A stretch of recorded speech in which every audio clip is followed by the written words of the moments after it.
The community center looked exactly like what it was. A simple room with folding chairs, basic decorations, and borrowed flowers from the grocery store down the street. But to me, it was perfect.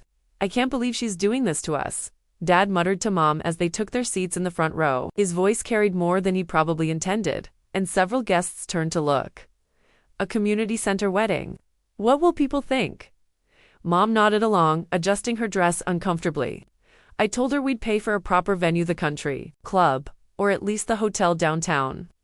But no, she insisted on this place. My fiancé Michael squeezed my hand as we watched from the small side room where I was getting ready. Through the crack in the door, we could see the entire wedding party, all 43 guests, settling into their seats. "Are you sure you don't want to tell them?" Michael asked quietly.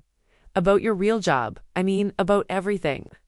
I shook my head, adjusting my simple white dress in the mirror. They made their choice 5 years ago, when they cut me off for embarrassing the family. They said I was throwing my life away, remember? "But look at what you've accomplished." "They don't want to look," I interrupted gently. "They want me to be ashamed of my choices, so they can feel superior about theirs." Through the door, I could hear my brother Kevin talking to his wife Sandra. "I still can't believe she invited us after all this time. I mean, what's she trying to prove with this budget wedding?" "Maybe she's finally ready to admit she made a mistake," Sandra replied. "Maybe she wants to come back to the family business, now that she's seen how the real world works." I almost laughed. If only they knew how the real world had actually worked out for me 5 years ago. When I'd graduated from college with a degree in social work, my family had been horrified. Dad owned 3 successful insurance agencies. Kevin was a lawyer, and my sister Amanda was a corporate executive. They couldn't understand why I'd want to work with troubled kids for practically nothing, when I could have joined the family business and made real money. "You're wasting your education," Dad had said. "You're embarrassing this family." I'd taken a job at a residential facility for at-risk youth instead of the sales position Dad had arranged for me at his company, they'd stopped speaking to me entirely. "Sarah's going through a phase," I'd heard Mom tell her friends. "She come back when she realizes that helping people doesn't pay the bills." But I hadn't come back. Instead, I'd thrown myself into my work, spending 12-hour days with kids who'd been written off by everyone else. I'd worked nights and weekends to earn additional certifications, taken on extra training, attended conferences, and slowly built a reputation as someone who could reach the most difficult cases.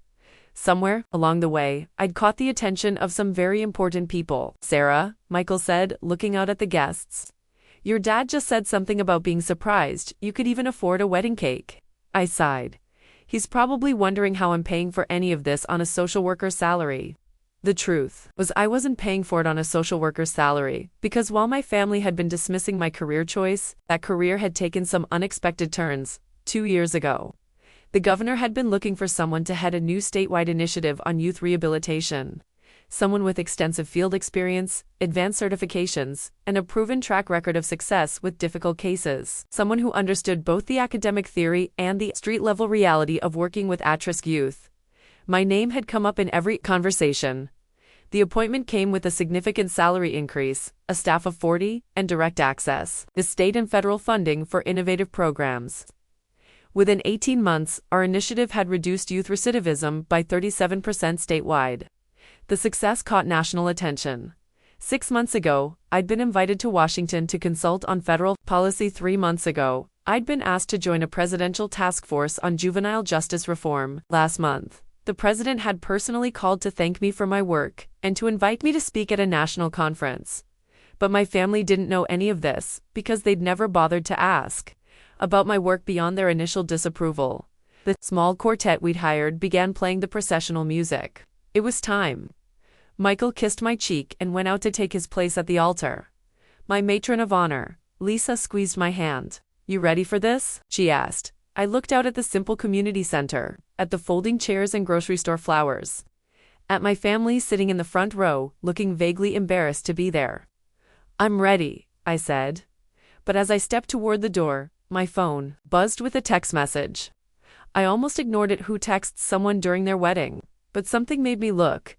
It was from Governor Patricia Williams. "Sarah, I am so sorry I'm running late. Air Force One was delayed and we're just landing now. I'll be there in 10 minutes. Don't start without me." Patricia, I stared at the message, my heart starting to race. Governor Williams had said she'd try to make it if her schedule allowed, but I hadn't really expected her to show up. She was, after all, one of the busiest people in the state. But we had developed a close working relationship over the past 2 years. She'd become not just my boss, but a mentor and friend. When I'd mentioned that my father wouldn't be walking me down the aisle, he'd refused, saying he was too embarrassed by this whole spectacle. She'd offered to step in. Patricia Williams wants to walk me down the aisle, I'd asked, incredulous. Sarah, you've become like a daughter to me, she'd said. You've revolutionized youth services in this state. You've saved lives. If your family can't see what a remarkable woman you are, then I'd be honored to stand in their place. I'd assumed she was just being kind. I never imagined she'd actually show up. Lisa was looking at me strangely. What's wrong? You look like you've seen a ghost. The governor is coming, I whispered. What governor? Governor Williams. She's going to walk me down the aisle. Lisa's eyes widened. The governor of the entire state. That Governor Williams. Before I could answer, we heard a commotion outside. Car doors slamming. Official voices. The distinctive sound of a security detail mobilizing. Through the window, I could see 3 black SUVs pulling up to the community center. Men in dark suits were getting out, speaking into earpieces, scanning the area with professional alertness. Inside the wedding venue, the quiet conversations had stopped entirely. I could hear confused murmurs, people asking each other what was happening. Sarah, Dad's voice carried from the main room. What's going on out there? I smoothed my dress and checked my reflection one last time. I guess we're about to find out. The front doors of the community center opened, and Governor Patricia Williams walked in, flanked by 2 security agents. She was wearing an elegant navy blue suit and a warm smile, and she commanded the room instantly. Sorry I'm late, kiddo, she said loudly enough for everyone to hear. Air Force One was delayed, and then the motorcade hit traffic. The silence in the room was absolute. Every single person, my family, Michael's family, our friends, was staring at the governor of our state as she walked directly toward me. Dad's mouth was literally hanging open. Mom looked like she was about to faint. Kevin had dropped his wedding program on the floor. Governor Williams, I said, trying to keep my voice steady. Thank you so much for coming. She pulled me into a warm hug. I wouldn't miss this for anything. You know how proud I am of you. Proud. Dad's voice cracked as he said the word. The governor turned toward my family with a polite but slightly cool smile. You must be Sarah's parents. I'm Patricia Williams, she added. Teeth the governor, Mom stammered. That's right. I've had the privilege of working closely with your daughter for the past 2 years. She's one of the most remarkable people I've ever met. Dad was staring at me like he'd never seen me before. Working with Sarah, but she's just a social worker at some group home. Governor Williams raised an eyebrow. Sarah is the director of statewide youth rehabilitation initiatives. She reports directly to me. Her programs have revolutionized how we handle juvenile justice in this state. Director Kevin's voice was barely a whisper. Sarah's work has been so successful that the president asked her to join a federal task force on juvenile justice reform. The governor continued. She's been consulting with the White House for the past 6 months. The looks on my family's faces shifted from confusion to dawning realization to something that looked like shock. The White House. Amanda, who had been silent until now, finally spoke. Sarah works with the White House. Works with them, advises them, speaks at their conferences, Governor Williams confirmed. Last month, the president personally called to thank Sarah for her contribution to federal policy development. I watched my father's face go through what looked like every emotion at once: confusion, disbelief, embarrassment, and finally something that might have been pride. But she never told us about any of this, Mom said weakly. Governor Williams looked at my parents with an expression that was polite, but unmistakably pointed. Perhaps she would have if you'd shown interest in her work instead of dismissing it. The silence that followed was deafening. Now then, the governor said, turning back to me with a bright smile. Are you ready to get married? I believe I have a very important job to do. She offered me her arm, and together we walked toward the doors that led into the main ceremony space. Behind us, I could hear my family whispering frantically to each other, trying to process what they had just learned. Sarah, Dad called out as we reached the doors. Sarah, wait. I turned back to look at him. For the first time in 5 years, he was looking at me like he actually saw me. I had no idea. I know, I said quietly. I tried to tell you, but you didn't want to hear about my little social work job. The processional music started again, and the doors opened.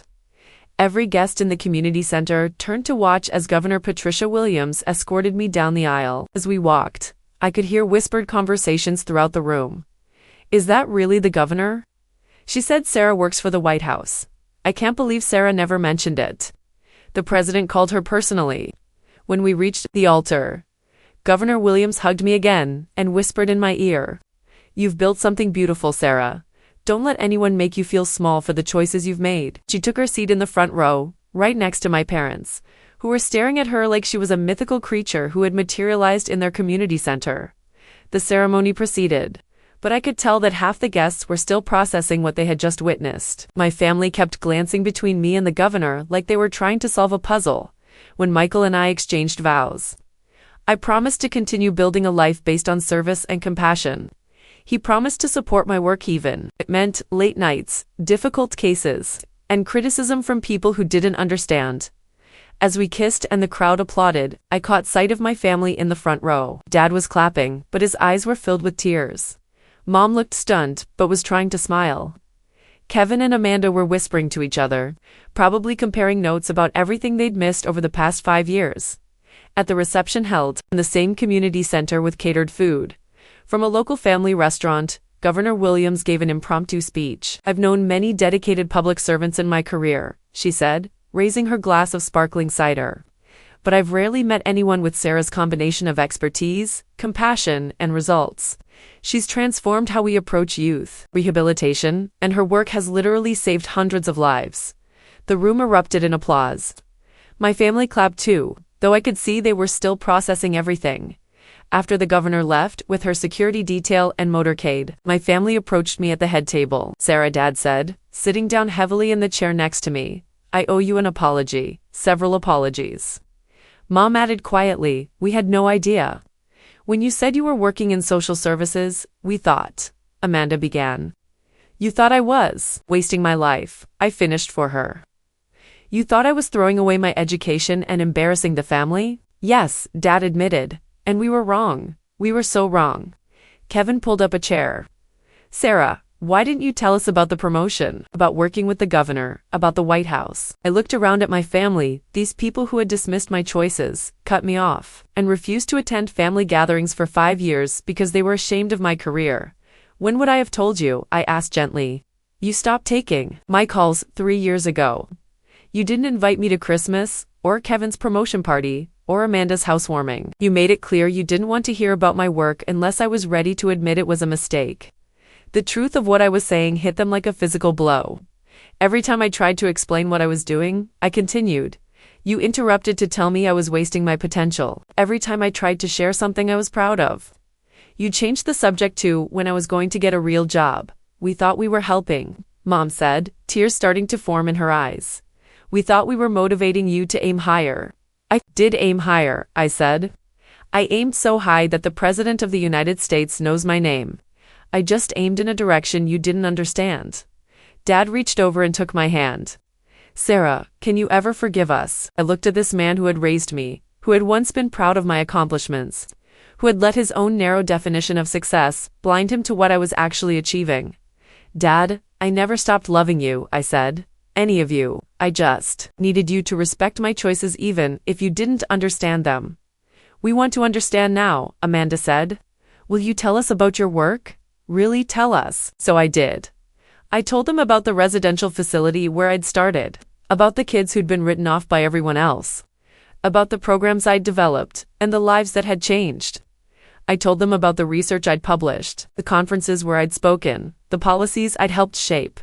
I told them about Marcus, a 15-year-old gang member who was now studying pre-med in college, about Jennifer, who'd aged out of foster care and was now running her own nonprofit, about David, who'd been arrested 12 times before, age 16, and was now working as a counselor for other at-risk youth. "You've been doing all of this," Kevin said slowly, "while we were telling you to get a real job." "I had a real job," I said. "The most real job imaginable. I was helping kids who had nowhere else to turn. And now you're helping kids all across the state," Mom said, finally, beginning to understand and influencing national policy. "The community center," Dad said suddenly, looking around at our wedding venue with new eyes. "You chose this place on purpose, didn't you?" I nodded. "This is where it all started. 5 years ago, this community center ran an after-school program for kids in the neighborhood. I volunteered here on weekends when I was working at the residential facility. Some of the kids I met here were my first success stories, and now it's the headquarters for one of our most successful community outreach programs. We serve over 300 kids a week here. Dad looked around the room at the simple folding chairs, the borrowed decorations, the kids' artwork hanging on the walls with completely new understanding. "This isn't a cheap venue," he said quietly. "This is your life's work. This is where I fell in love with the work," I corrected. "And where I realized that success isn't measured by how impressive your office is, but by how many lives you can touch." As the evening wound down and guests began to leave, my family lingered. For the first time in 5 years, none of us seemed eager to end the conversation. "Sarah," Mom said, "would you be willing to have dinner with us next week?" "Really? Have dinner where we listen to you talk about your work?" "I'd like that," I said. "And maybe," Dad added hesitantly, "you could show us the programs you run. Help us understand what you've built." I smiled at him. "I'd love to." As Michael and I packed up the remaining wedding decorations, I thought about the journey that had brought me to this moment. 5 years ago, I'd been a recent college graduate, with a passion for helping kids and a family who thought I was throwing my life away. Today, I was a respected expert in my field, married to a man who supported my work, and finally, reconnecting with a family who was beginning to understand that there are many different ways to measure success. "So," Michael said, carefully folding up the table, "linens we'd borrowed from the community center. How does it feel to have the governor of the state walk you down the aisle?" I laughed. "It feels like the perfect ending to the perfect wedding, even though your dad spent the first half hour complaining about the venue." "Especially because of that," I said. "He needed to learn that the most important things in life usually don't look impressive from the outside." As we turned off the lights and locked up the community center, the same place where I discovered my calling, where I built my first programs, where I got married, and where tomorrow I'd be back to work helping kids build better futures, realized that everything had worked out exactly as it should have. My family had needed to see me succeed on my own terms, before they could respect the terms I'd chosen, and I'd needed to prove to myself that my work mattered, regardless of whether they understood it. Now, finally, we could build something new together. Relationship based on mutual respect, rather than disappointed expectations. A family that celebrated different kinds of success, instead of only recognizing one narrow definition of achievement. It had taken 5 years, a governor's intervention, and a wedding in a community center to get us here.